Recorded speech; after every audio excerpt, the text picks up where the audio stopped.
Good morning, everybody. Can everybody hear me okay? All right. Perfect. Thank you for that amazing introduction. Listen, I want to take you on the road with me. You could be my PR manager. That was incredible. That was incredible. Before we get started, I just want to express some gratitude. It is an absolute honor. It's extremely humbling to have the privilege and the opportunity to come back and pour into a space that has shaped me and poured so much into me. Mosaic was a place of peace, a place of rest and encouragement during my time there at TEDS. I was a Louisiana boy living in Chicago, Illinois, and I needed some help in dealing with these winters. So although I wish I could be there with you, I checked the weather. And I'm grateful I'm reporting live from Dallas, Texas with you guys. So also want to say thank you to a few people that are there. You can join me in praising God. Can we praise God for Daniel Hartman? Come on. We can praise God for Daniel Hartman. Daniel is, not only is he an incredible scholar, thinker, an amazing man of God, but he is an incredible friend. In my time there at TEDS, and even now, when moments of crisis arose in my life, I can always count on a prayer, a text, a phone call from Daniel Hartman. So he is an incredible, godly man, and I love him dearly. Also, Dr. Dana Harris, you can praise God for her as well. I think I see you there, Dr. Dana Harris. Such an incredible, you already know she's a world-renowned scholar, but she taught me what it is to have this intersectionality of a blazing intellect and a compassionate heart. It was time with her, conversations with her in that space where it shaped me and molded me into a shepherd. TEDS will teach you how to be a scholar, but being with people will show you how to be a shepherd. And then lastly, the OG, all right, Dr. Chai. Come on, let's praise God for Dr. Chai.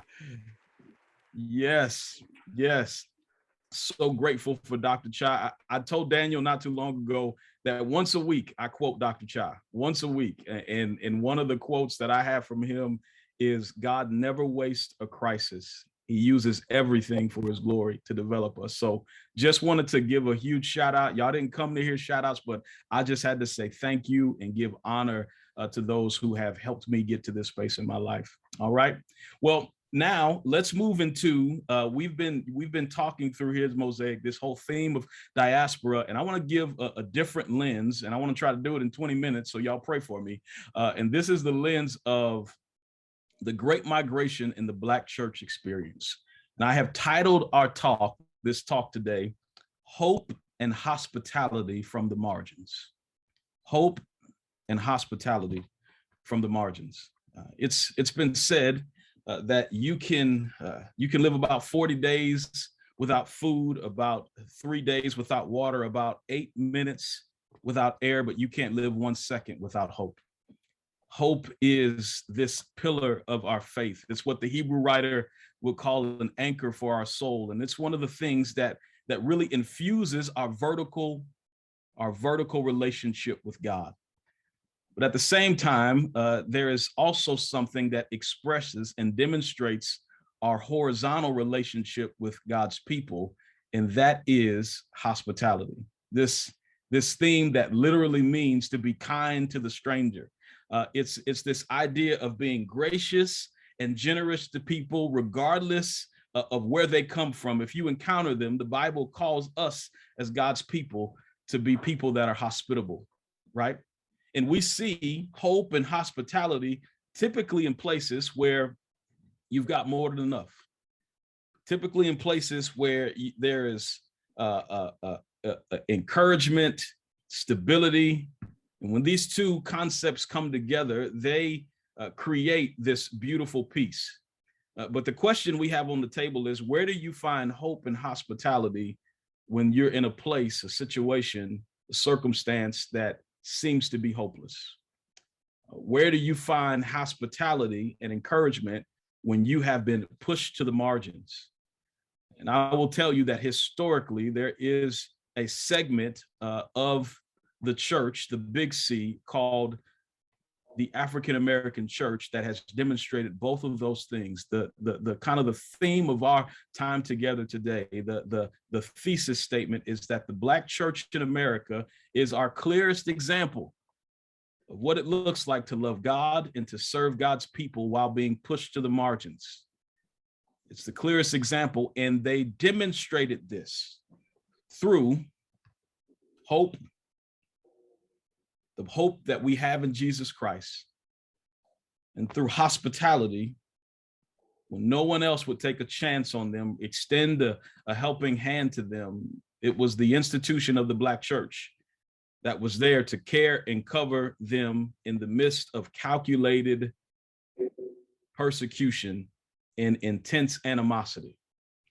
So that's where we're headed today. I'm going to give you 5 themes that will kind of outline our walk together today, our time together today. Those 5 themes, of course, you'll get a chance to see that the Black church in America has African roots that produced American fruit.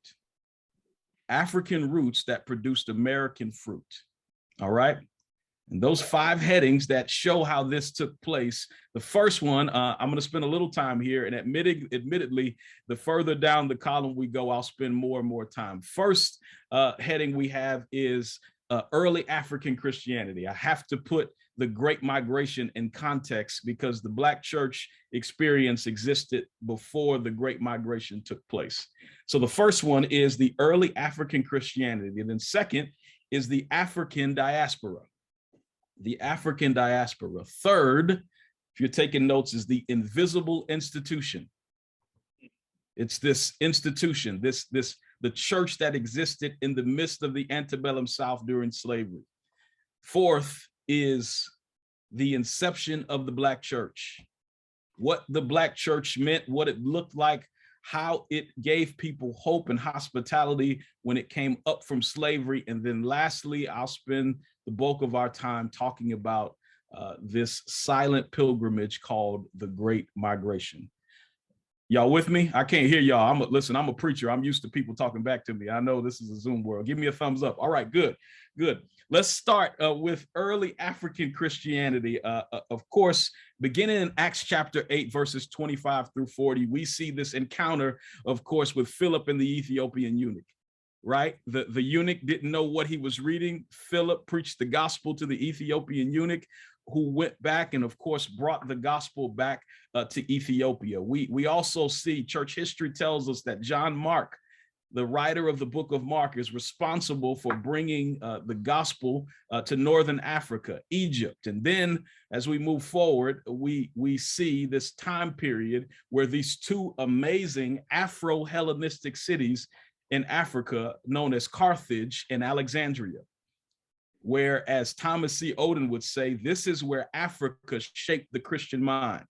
You know that our faith was birthed in the Middle East, but if we're going to be real, we have to be honest that although it was birthed in the Middle East, it was cradled in Africa, Northern Africa. So from 50 AD to about 500 AD, we really experienced this growth and this infusion of the intellectual side of Christianity as these amazing church fathers, one of which we just quoted, Augustine of Hippo, who I did not learn until I got to TEDS was actually African, was actually a brother, for lack of a better term. So we've got these 4, we've got these 4 incredible North African church fathers: Origen, Tertullian, Augustine of Hippo, and of Athanasius of Alexandria.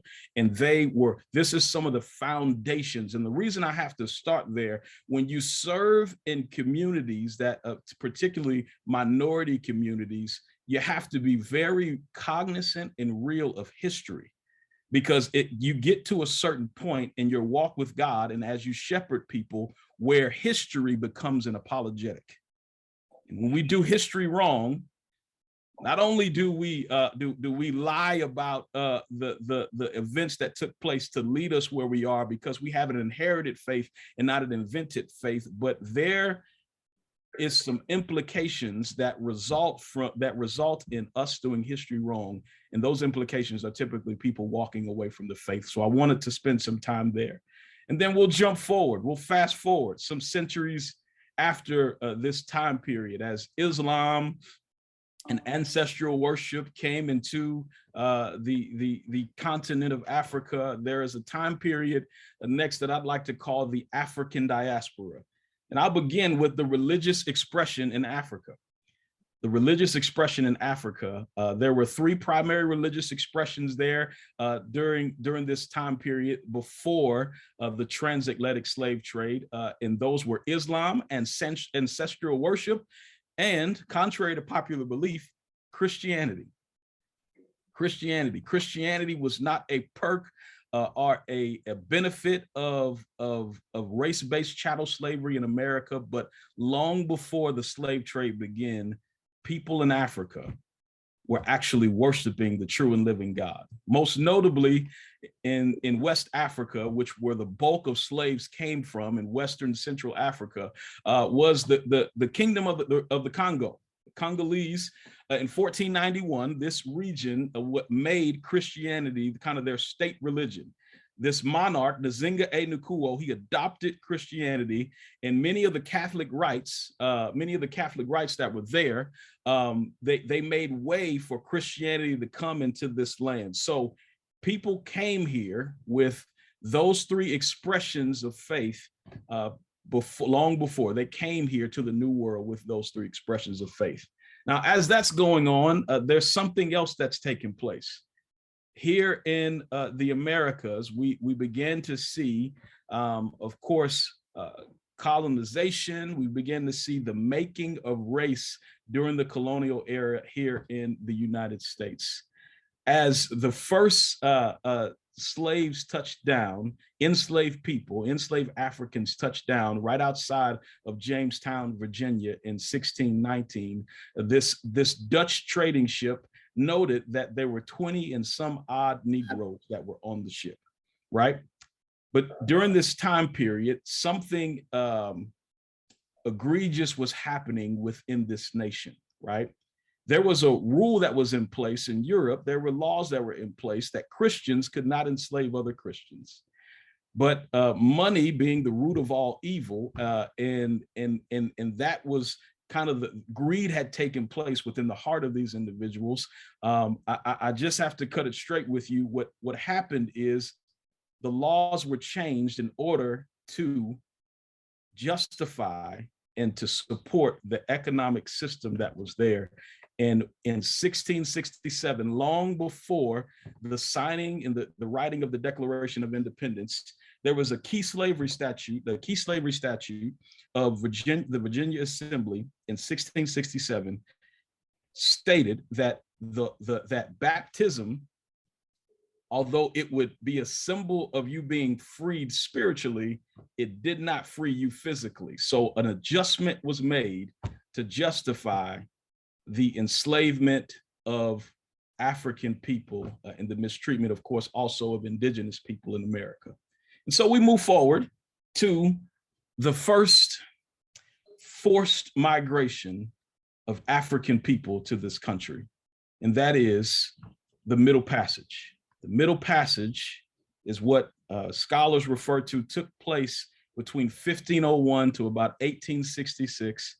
And during this time period, some 12.5 million Africans came here to America, all right? This was a forced migration that was really rooted in this triangular trade system that took place, all right?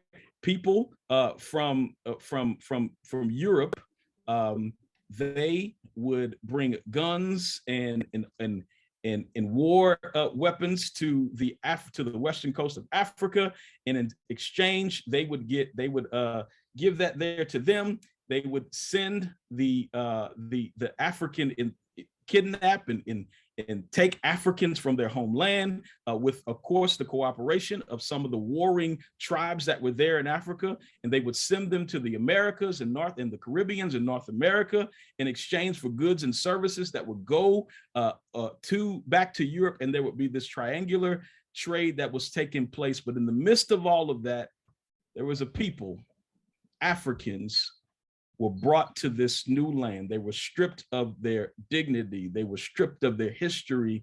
But there is one thing that came with them that was an overarching theme within their life as they came to the Americas, and that was their faith.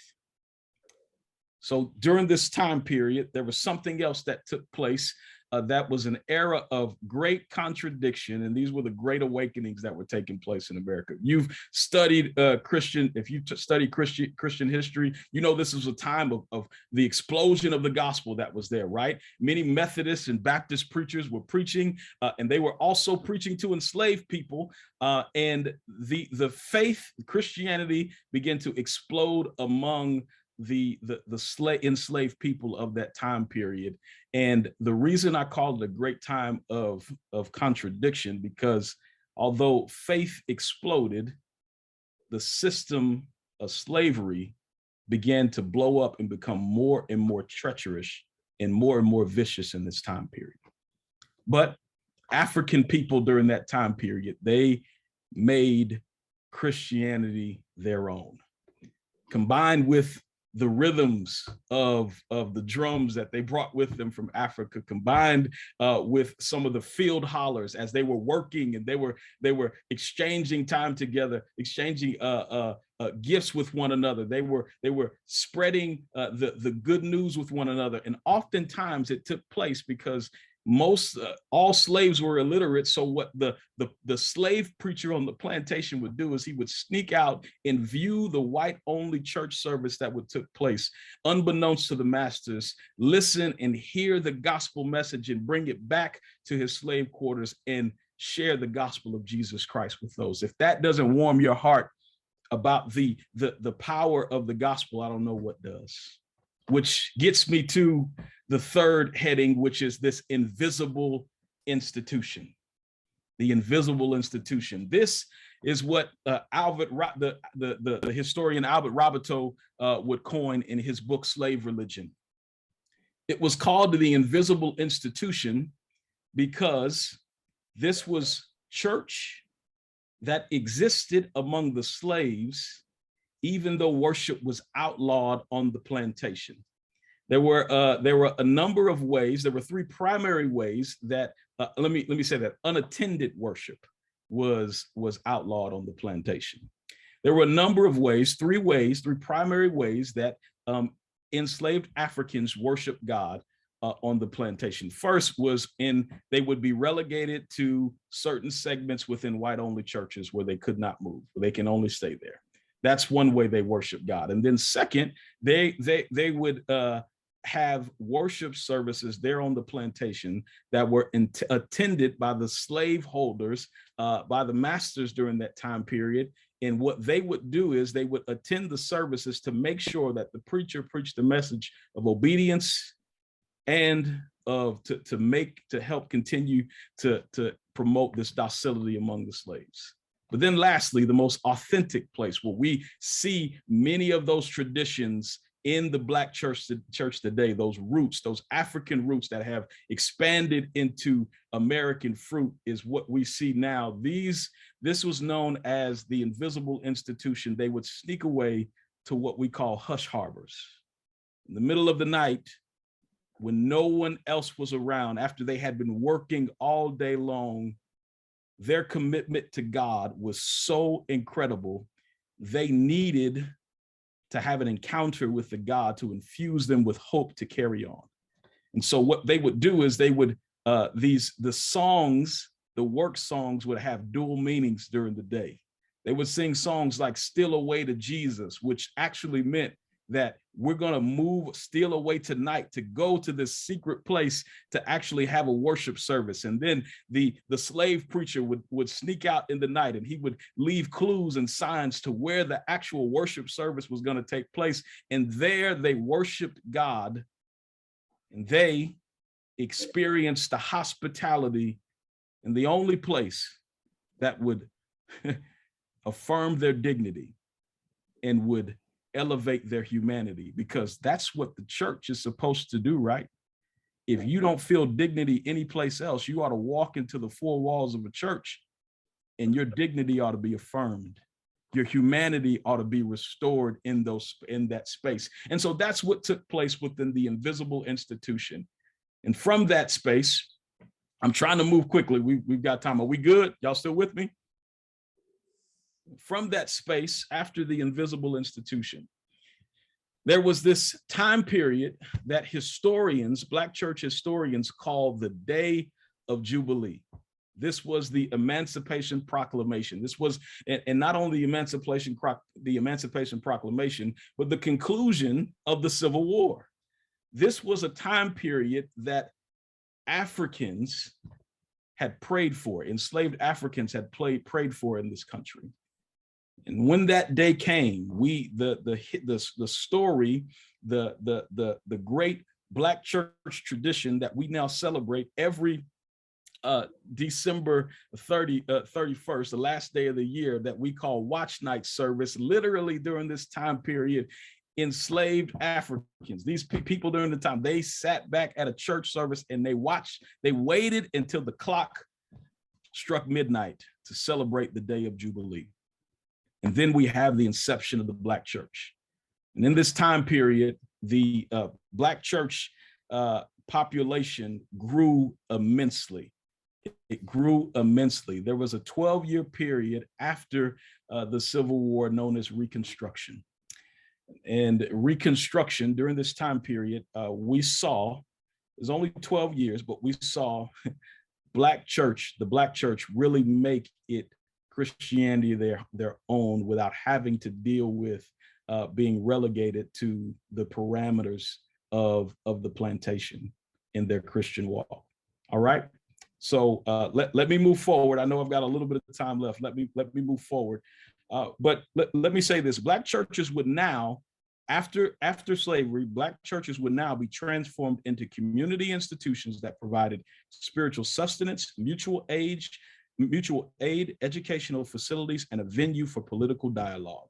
With this newly revised purpose, the Black church also faced a new seat of an external threat and an internal dilemma. The external threat was America's original sin of racism.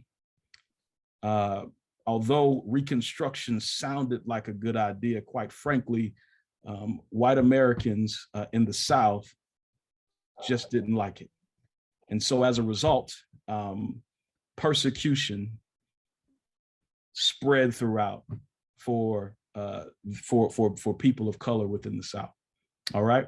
And let me just pause here and just say, I'm a Southern boy who also lived in the Midwest and in the North. You all know that racism is not just a Southern problem. It's not just an American problem, but this is an issue that we deal with globally. Okay. I'm speaking of this just because I want to hone in our attention here on the Black church and how they dealt with this. And so, coming out of Reconstruction, this systemic racism included the inception of the Ku Klux Klan.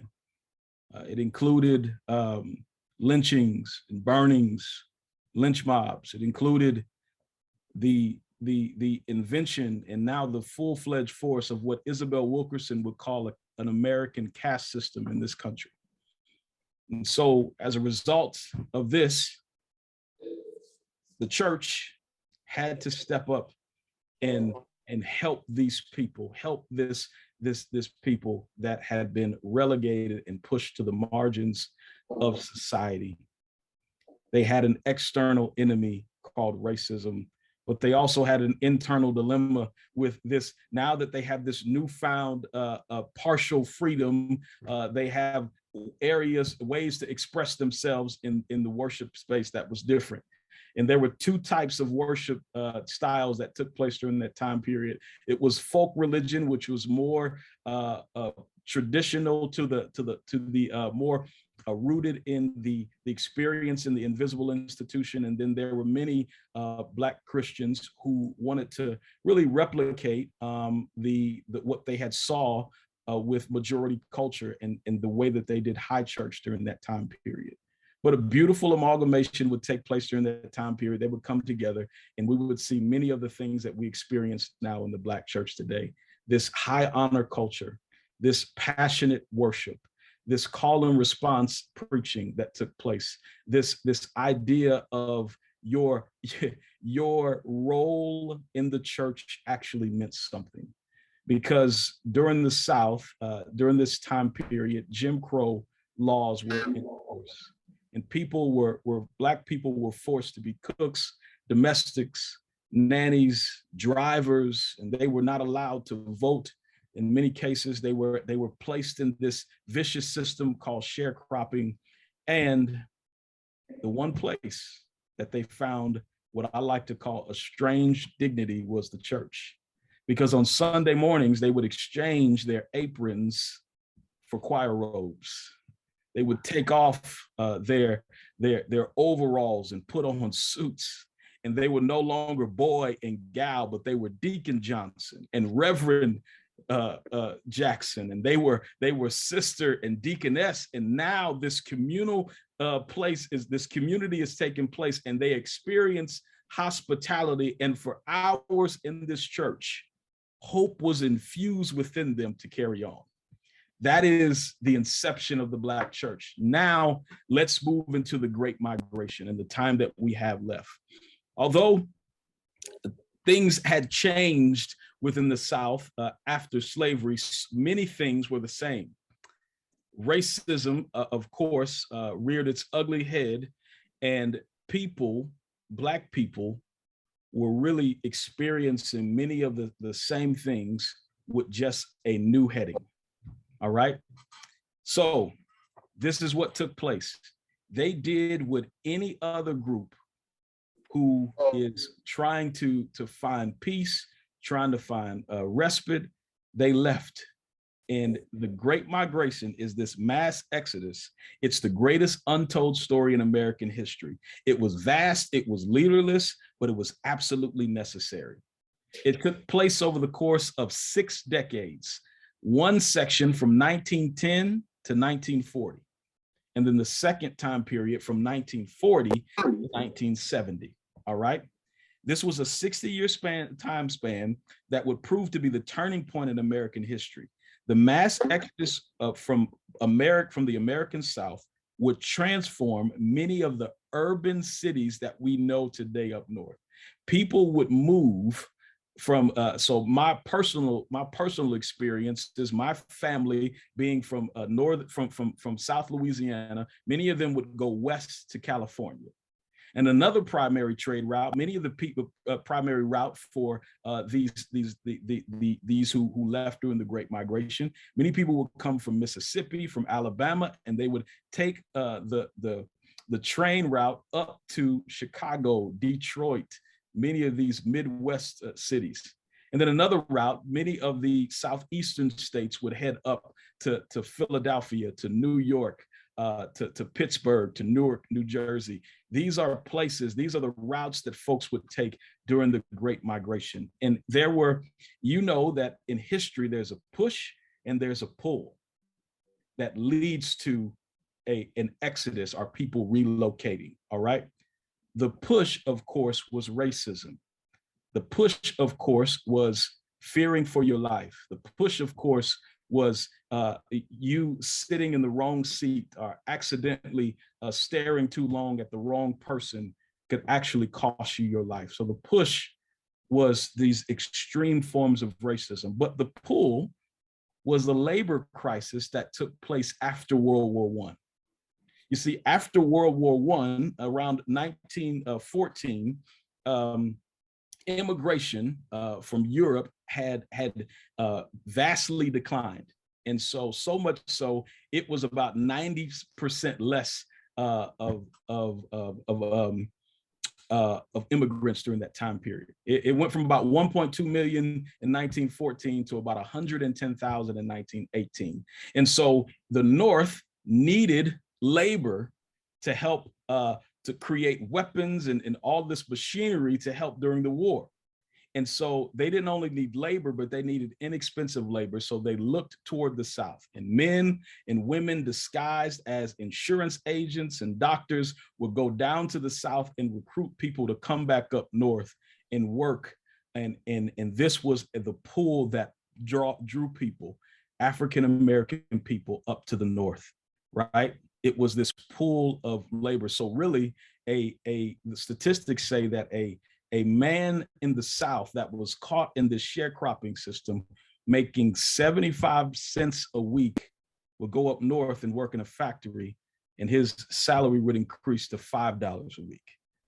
This was too big of a pool to pass up. And so that was some of the pull factor that was there. So people in droves, millions of people left the land that they knew, and they went to a place that they had never known before. They would receive letters and a newspaper that's founded in Chicago called The Defender. They would receive all these stories, and they would dream about a place, and the hope that they had of a better life would be realized in the North. But when they got there and they didn't know anybody, it was the church, the Black church, that received them. It was the church that would help them find a place to live. It was the church that would help them fill their belly with food. It was the church that would help reinforce educational systems. It was the church that would help them find meaning and hope, and they would give them responsibilities, and it would help them get to their next step. So family, I know my time is running short, but the thing I want you to see is here's the result of the African-American church and the Great Migration. The result of this incredible institution being forced to move during the transatlantic slave trade, experiencing being relegated to the margins during this time period of Reconstruction and Jim Crow. The result was them making Christianity their own, moving to a place that would help them realize all that God was calling them to do, and it would give them the opportunity to experience this incredible hospitality. And that hospitality was lived out and shared and expressed through the local church that's there. So some of the results we have as a result of the Great Migration, we have amazing movements like the Harlem Renaissance that took place.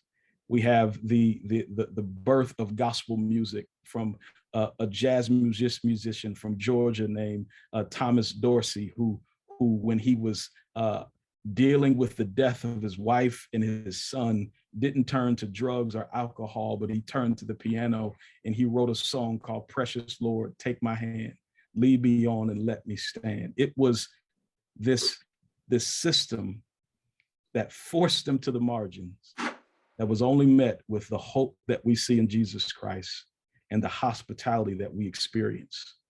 And so my challenge to you today is that's the historical lesson of how the Black church infused hope and expressed hospitality. But there are people, there are groups, there are folks, both corporately and individually, who are pushed to the margins now. And as ministers of reconciliation, as the church, we have a responsibility of extending, being dispensers of hope and extending hospitality.